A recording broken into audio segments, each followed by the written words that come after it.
അപ്പോൾ സംസാരമില്ലാത്ത എന്നെ എനിക്ക് ചിന്തിക്കാനേ വയ്യ. എന്നെ ഇതിനൊക്കെ പ്രാപ്തയാക്കിയത് ഞാൻ ഏറ്റവും അധികം വിശ്വസിക്കുന്നത് മൂകാംബിക ദേവിയാണ്.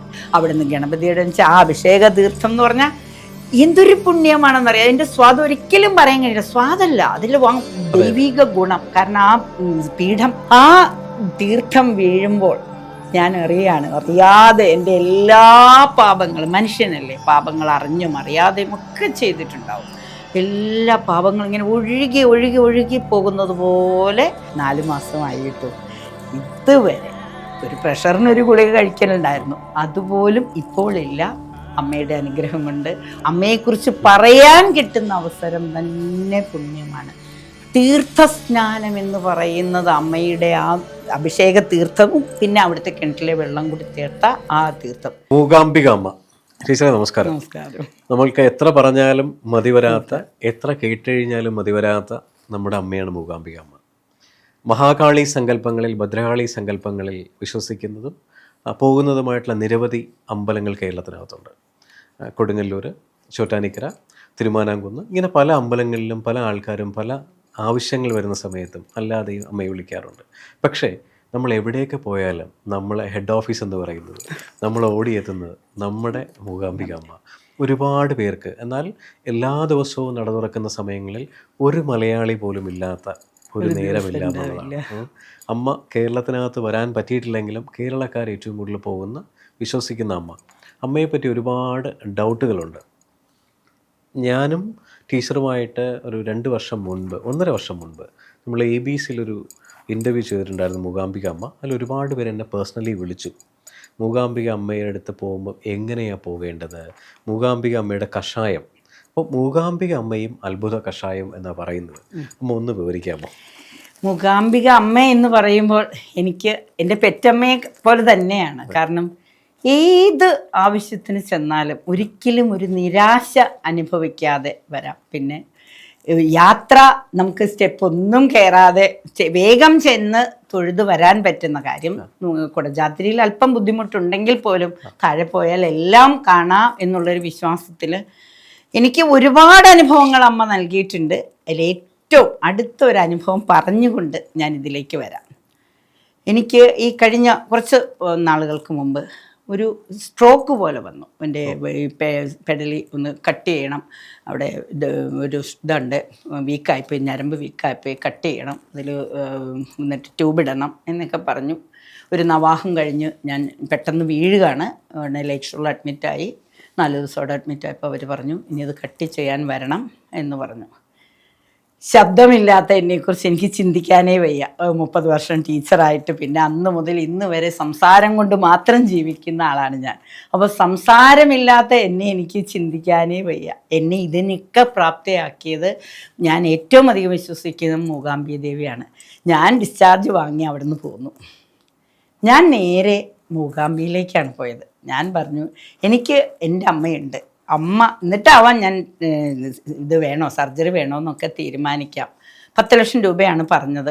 ഞങ്ങൾക്ക് നെവർ ബേസ് ത്രൂ ആയതുകൊണ്ട് പൈസ വിഷയമില്ല. കാരണം അവിടെ ഇതിൻ്റെ ഹസ്ബൻഡ് സർവീസ് പേഴ്സൺ ആയതുകൊണ്ട്, സർവീസിലായിരുന്നുകൊണ്ട് നമുക്ക് ബുദ്ധിമുട്ടില്ല. പക്ഷേ 10 ലക്ഷം രൂപയേക്കാളേറെ ശബ്ദമില്ലാതെ ഞാൻ എങ്ങനെ ജീവിക്കും എന്നുള്ളതായിരുന്നു എൻ്റെ സങ്കടം. ഞാൻ എപ്പോഴും സംസാരിക്കുന്ന ആളല്ലേ. അപ്പം ഞാൻ എന്തായാലും അവിടെ ചെന്നു. ഞാൻ അവിടുത്തെ അടികളോട് സംസാരിച്ചു. എനിക്ക് തീരെ വയ്യ, ഞാൻ വളരെ അവശതയാണ്. ഒറ്റയ്ക്ക് ഒരു കുട്ടിയും കൂടെ ഉണ്ടായിരുന്നു. കാരണം ഞാൻ അവിടെ ഒരു നിശബ്ദമായി ആരെയും കൊണ്ടുപോകാൻ പറ്റാത്തൊരു സാഹചര്യത്തിൽ എൻ്റെ ഒരു കൂട്ടുകാരിയുമായിട്ടാണ് ഞാൻ പോയത്.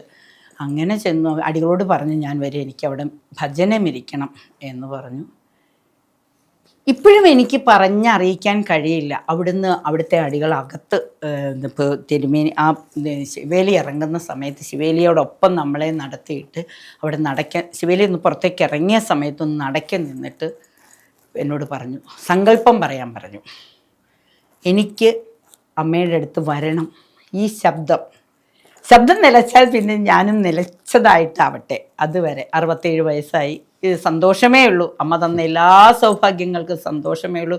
എല്ലാം മക്കളുണ്ടാവില്ല എന്ന് വിചാരിച്ചു, മക്കളായി, കൊച്ചുമക്കളായി, വീടായി, എല്ലാം ഞാൻ കടം കൊണ്ട് ചെന്നു.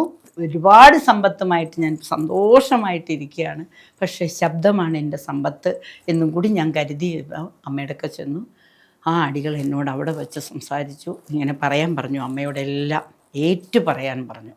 അപ്പോൾ അറിഞ്ഞോ അറിയാതെയോ നമ്മൾ എന്തെങ്കിലും പിഴവുകളൊക്കെ സംഭവിച്ചിട്ടുണ്ടെങ്കിൽ അമ്മയെല്ലാം മാപ്പാക്കി എനിക്ക് എൻ്റെ സംസാരം നിലച്ചാൽ പിന്നെ എനിക്ക് മോക്ഷം തരണം അമ്മ, അത് മാത്രമേ ഉള്ളൂ എന്ന് പറഞ്ഞു. എന്നോട് രാവിലെ പുലർച്ചെ 7 മണിയാകുമ്പോൾ വന്നോളൂ, ക്ഷേത്രത്തിൽ ഫ്രണ്ടിൽ വരണമെന്ന് പറഞ്ഞു. ശരി, അന്ന് വൈകുന്നേരമാണിത്, ദീപാരാധനയുടെ സമയത്താണിത് പറഞ്ഞ്. ഞങ്ങൾ എത്തിയപ്പോൾ വൈകുന്നേരമായിപ്പോയി. ദീപാരാധനയുടെ സമയത്ത് അപ്പോൾ രാവിലെ 5 മണിക്ക് എന്നാൽ അറിയാമല്ലോ, അവിടുത്തെ വൈഭവം പറഞ്ഞാൽ കിടാവിനെയും പശുവിനെയും കാണുന്ന ഒരേ ഒരു ക്ഷേത്രം, അമ്മ കണി കാണുന്നത് ഇതാണ്. അവിടുത്തെ ഓരോ കൊടിമരച്ചോട്ടിൽ നിന്ന് ദശമഹാവിദ്യയെ മനസ്സിൽ ധ്യാനിച്ച് അവിടെ ഗണപതി പൂജ, ഗോപൂജ എല്ലാം, മഹാലക്ഷ്മി അഷ്ടകം ജപിച്ച് നമ്മൾ അകത്ത് കയറി ആ അഭിഷേകം മുഴുവൻ കാണുകയാണ്. ശക്തിപീഠത്തിലെ അഭിഷേകം മുഴുവൻ കണ്ട് അവിടുന്ന് ഗണപതിയുടെ ആ അഭിഷേക തീർത്ഥം എന്ന് പറഞ്ഞാൽ എന്തൊരു പുണ്യമാണെന്നറിയാം. അതിൻ്റെ സ്വാദ് ഒരിക്കലും പറയാൻ കഴിയില്ല. സ്വാദല്ല, അതിൽ ദൈവിക ഗുണം. കാരണം ആ പീഠം ഇതാ നിവേദ്യമാണ്, ത്രിമധുരം പോലത്തെ ഒരു അഭിഷേക തീർത്ഥം, പാലുകൊണ്ടൊക്കെ അഭിഷേകം ചെയ്ത രാവിലെ 5:30-6 മണിക്കാണ്. ആ തീർത്ഥമൊക്കെ സേവിച്ച് അവിടെ ഇരുന്ന് ശങ്കരപീഠത്തിൻ്റെ അവിടെ ഇരുന്ന് നാമമെല്ലാം ജപിച്ച് ലളിതാ സഹസ്രമൊക്കെ ജപിച്ച് കഴിഞ്ഞ് എന്നോട് പറഞ്ഞു രാവിലെ പുറത്ത് വന്നിരിക്കാൻ പറഞ്ഞു. നല്ല തണുപ്പ്, ഭയങ്കര തണുപ്പുണ്ട്. 7 മണിയായിട്ടും നിങ്ങളുടെ ഇതായിട്ടില്ല. അദ്ദേഹം എന്നോട് പറഞ്ഞു പുറത്ത് നേരെ അമ്മയെ നോക്കി ശമ്പരം പടിഞ്ഞിരിക്കാൻ പറഞ്ഞു. ശമ്പരം പടിഞ്ഞിരിക്കാൻ എനിക്ക് അത്ര പറ്റില്ല, പക്ഷേ എന്തായാലും ഞാൻ അവിടെ ഇരുന്നു. ഒരു കുടം തീർത്ഥവുമായിട്ട് അദ്ദേഹം വരികയാണ്. കുടത്തിൽ ഇങ്ങനെ താങ്ങി പിടിച്ച ആടികൾ വന്ന് എൻ്റെ ശിരസിൽ കൂടി ഒഴിച്ചു. ആ തീർത്ഥം വീഴുമ്പോൾ ഞാൻ അറിയാതെ എൻ്റെ എല്ലാ പാപങ്ങളും, മനുഷ്യനല്ലേ, പാപങ്ങൾ അറിഞ്ഞും അറിയാതെയും ഒക്കെ ചെയ്തിട്ടുണ്ടാവും. എല്ലാ പാപങ്ങളും ഇങ്ങനെ ഒഴുകി ഒഴുകി ഒഴുകി പോകുന്നത് പോലെ ആ തീർത്ഥം ഇങ്ങനെ എനിക്ക് അഭിഷേകം ചെയ്ത് കഴിഞ്ഞിട്ട് എഴുന്നേറ്റ് നിന്നിട്ട് അദ്ദേഹം എനിക്ക് തീർത്ഥം സേവിക്കാൻ തന്നു. എന്നിട്ട് പുഷ്പം തന്നു, എന്നിട്ട് വന്ന് നമസ്കരിക്കാൻ പറഞ്ഞു. നമസ്കരിച്ചു. അദ്ദേഹം പോയി. ഞാൻ ഡ്രസ്സൊക്കെ മാറി വന്നു. എവിടെ എന്നാണോ എനിക്ക് ഇത്ര ഊർജം കിട്ടിയെന്നറിയില്ല. അന്ന് ഇത് പറഞ്ഞിട്ട് 4 മാസമായി കേട്ടോ. ഇതുവരെ ഒരു പ്രഷറിനൊരു ഗുളിക കഴിക്കലുണ്ടായിരുന്നു, അതുപോലും ഇപ്പോൾ-ഇല്ല. അമ്മയുടെ അനുഗ്രഹം കൊണ്ട് ഓടി നടക്കുകയാണ്. ഇത് ഇന്നലെ ബോംബെയിലായിരുന്നു, മിനിഞ്ഞാന്ന് ഗോവയിലായിരുന്നു, ഇന്നതാ ഇവിടെയാണ്. ഇതൊക്കെ ഭഗവതി 25-ാം തീയതി ഞാൻ കാനഡയ്ക്ക് ടിക്കറ്റ് എടുത്തു, മക്കളോടൊപ്പം പോവുകയാണ്. അതിനു മുമ്പ് ഇങ്ങനെ ഒരു അവസരം, അമ്മയെക്കുറിച്ച് പറയാൻ കിട്ടുന്ന അവസരം തന്നെ പുണ്യമാണ്. തീർത്ഥസ്നാനം എന്ന് പറയുന്നത് അമ്മയുടെ ആ അഭിഷേക തീർത്ഥവും പിന്നെ അവിടുത്തെ കിണറ്റിലെ വെള്ളം കൂടി ചേർത്ത ആ തീർത്ഥം. അപ്പോൾ അവിടെ ഫുള്ള് ഇരുന്നു.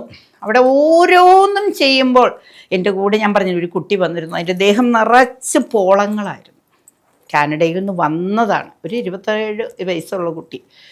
പോളങ്ങൾ കൊണ്ട് ആ കുട്ടിക്ക് ഇരിക്കാൻ വയ്യ. ആ കുട്ടിയും ഇതുപോലെ തന്നെ അവിടെ വെച്ച് പരിചയപ്പെട്ടു. ആ കുട്ടിയും ഇതുപോലെ സങ്കല്പം ചെയ്തു. ആ കുട്ടി ശരിക്കും എനിക്ക് ഇത്രയും വെയിറ്റ് ഉള്ളതുകൊണ്ട് 90 കിലോ ഉള്ളതുകൊണ്ട് ഞാൻ വീണില്ല. അല്ലെ 90 കേട്ടോ, 99 ഉണ്ട്, ഞാൻ വീണില്ല. പക്ഷെ ആ കുട്ടിക്ക് ഇതുപോലെ അഭിഷേകം ചെയ്തപ്പോൾ ശരിക്കും ആ കുട്ടി അതിൻ്റെ അമ്മയൊക്കെ താങ്ങി പിടിക്കേണ്ടി വന്നു. അതുപോലെ തന്നെ അവരും ഇതുപോലെ സങ്കല്പമൊക്കെ ചെയ്തു.